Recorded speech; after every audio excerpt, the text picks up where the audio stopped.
First, magnetic field, a region of charged plasma.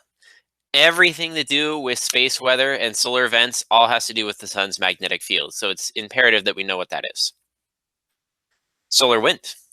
So, irrespective of the magnetic fields, the sun spits out plasma all the time. Where does it come from? It comes from the corona, which we talked about in our unit for layers of the sun.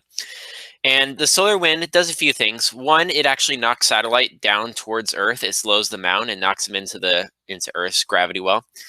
It also strips atmospheres, including Earth's, but ours is a lot slower because we have a magnetic field.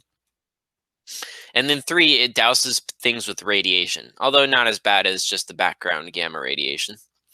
Space weather, which is kind of the whole point of our notes today, it includes the solar wind as well as solar storms, which solar storms are events which send a spike of energy the sun rotates, and the sun also has magnetic fields, and those two things are related.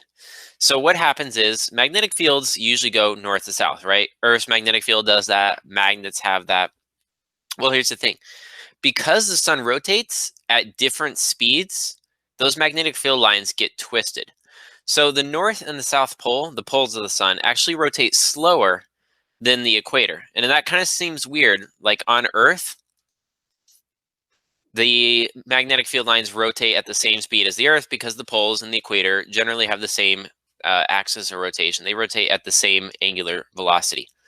But on the sun, the equator moves faster. So what happens is, check out this magnetic field right here. It gets pulled faster along than the poles, which get pulled along, yes, but slower. And what happens is, every month the sun rotates, those magnetic fields can get wrapped up more and more and more and more and more. And eventually that can cause some things to happen. So here's a little picture of a magnetic field line on the sun. And this one's actually coming out of the sun. Now, normally, a lot of these magnetic field lines wouldn't escape the sun. They would stay trapped within. But if they get twisted, they can cause things to happen with the plasma, like here, this plasma coming out of the sun. They can cause these magnetic field lines to snap or to twist or to combine. So lots of different things can happen. The first thing that can happen is a sunspot. And you've probably heard of sunspots before, hopefully in middle school or something like that. All it is just where the plasma on the sun surface is colder. That's it. That's a sunspot. Now, how the sunspot gets there and what it does is a lot more interesting than just what it is.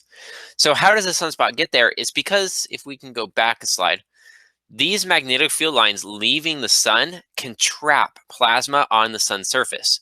Now, normally, plasma will sink back down again once it gets cold, right? It turns into gas, cools down, and then sinks back down. But these magnetic field lines, which you can see right here represented in white, can actually stop it from sinking back down. They hold it up.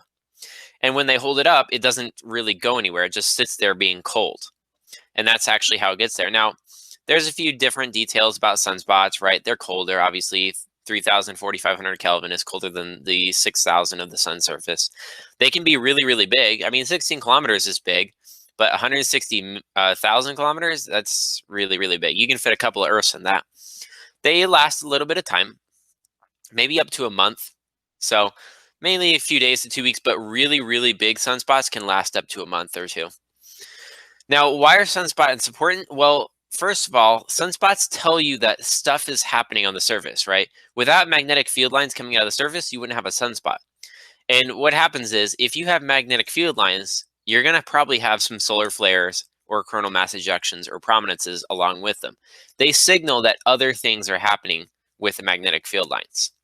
Now, the other thing that happens is they are actually, even though sunspots are colder, they actually cause hotter plasma to hang out nearby. So here's colder plasma and gas, but look at these white regions nearby the sunspot. This is actually where it's hotter. And what actually causes is more heat to come out of the sun. So even though sunspots are darker and cooler, more energy, more radiation leaves the sun when you have sunspots. So actually it makes the sun hotter. And believe it or not, it actually makes the Earth hotter when we have more sunspots on the sun. Now, it's not like, okay, you go outside and all of a sudden it's going to be 3 degrees hotter. No, we're talking like a 0.07%. So it's not much, but it is enough to measure here on Earth. And right now, we actually don't have that many sunspots on the sun. There's, I think, 2. facing us. So right now it's actually much colder. Now, sunspots also, and you can't see it in this image, but if there were, you would see sunspots related to prominences because sunspots hang around at the bottom of prominences. So it's a good way to tell where you're likely to have a prominence.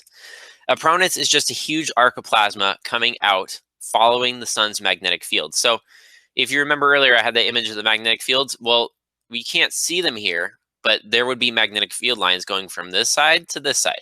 It's basically just a prominence is where the magnetic field lines are leaving the sun. And it drags some plasma along with them because plasma is charged particles. They're positive protons. Now, prominences can be big. They can be small too. They can be like smaller than the Earth. But as you can see, this one is to scale and it's way bigger than the Earth. And this isn't even the biggest prominence possible. So they can be very, very, very large, as big as the sun itself in some cases. They can be hot, they can be cold, but generally they tend to be hotter than the surrounding area, about 20,000 Kelvin. So you're definitely in the UV range there. They also emit visible light. So ultraviolet, visible light, they emit all heat.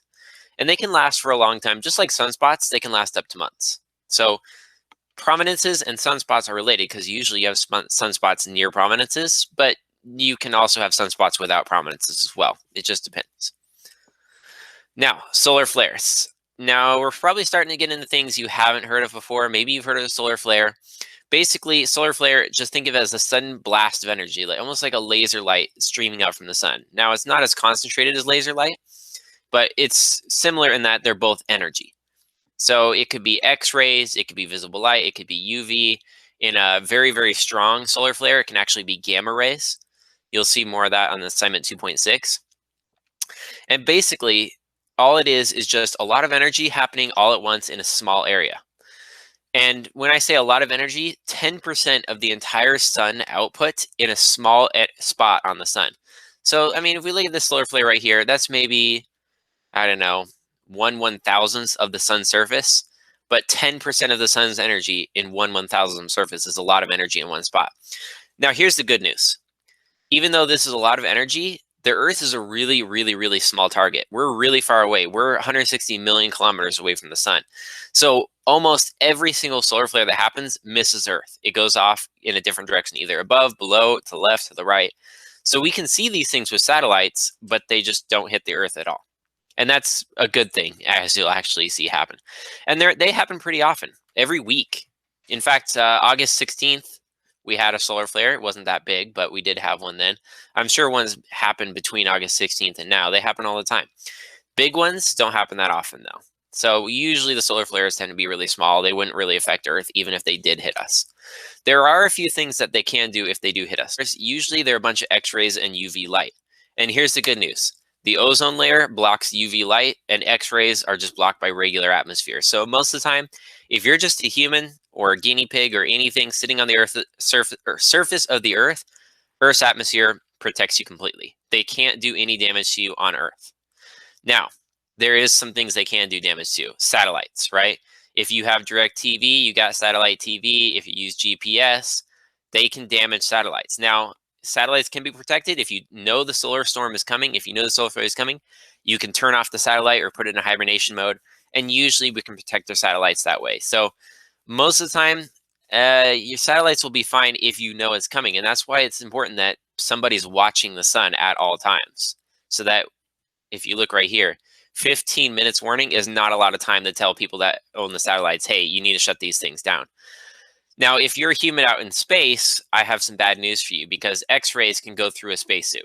So if you're in the International Space Station and you're doing a spacewalk and you're outside, that's not a good thing. They spit out a lot of energy, but unlike solar flares, they also fling plasma. Lots of hydrogen and helium out in the space. And actually, here's a picture of a coronal mass ejection. And notice it looks a lot like a prominence. See that? It's got the loopy shape. Here's another coronal mass ejection actually right here. And it's also got a kind of loopy shape. That's because they actually came from prominences. When a prominence gets released out, all the plasma that was trapped in that prominence just goes out in the space. So they're related. And unlike solar flares, they travel a lot slower. And when I say slower, 1,000,000 kilometers per hour. Yeah, that's fast, but that's not the speed of light fast. So we get about 160 hours of warning. It's almost a week. that one of these things is coming. So a lot more warning than a solar flare. And that's good because, like solar flares, I'll come back to that image right here. So you have a prominence, right? We mentioned that earlier. And what happens is when these magnetic field lines of a prominence touch other magnetic field lines, they can either snap or twist or disconnect. And what happens is all of the prominence that was following that magnetic field line, the magnetic field line is gone. And so the prominence isn't held down anymore and it shoots out into space. And that's where you get this fiery loop that goes out from the sun. And so we get to something called the solar cycle. And here's good news, bad news, I guess. So the sun isn't always active. It's not always sending solar flares and coronal mass ejections out at us, at least not big ones. It follows something called the solar cycle, which every 11 years, it goes from like maximum to minimum back to maximum again. And right now we're in a minimum, which means we have very few solar flares and very few sunspots and very few coronal mass ejections. Our next solar maximum, I think, is supposed to happen in 2023, 2024.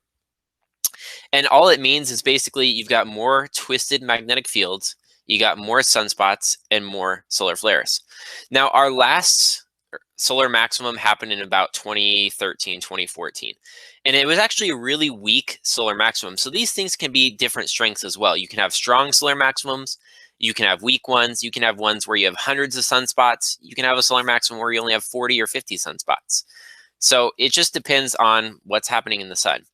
So right now I mentioned we're at a solar minimum, and I'll talk about this image in a second. And it just means we have less sunspots. I think I looked last month and there were 2 sunspots facing Earth, and that's not very much. That's a solar minimum for sure. And if you don't have sunspots, that means you're not having a bunch of magnetic field lines peeking out from the sun. And it means colder temperatures here on Earth and less danger to astronauts and satellites and all sorts of stuff like that. You're still going to get solar flares, but there's less likely to have them, and they're less likely to be very big if you do have them. So take a look at this image down here. I got solar minimum on the left, and you can see there's a few spots of extra activity. I mean, look, there's some bright plasma peeking out. Here's a little over here. But compare that to solar maximum, you've got plasma everywhere. These would be associated with sunspots and prominences. You got some on the side. There's a really, really bright one. So as you can see, a lot more activity during a solar maximum than during a solar minimum.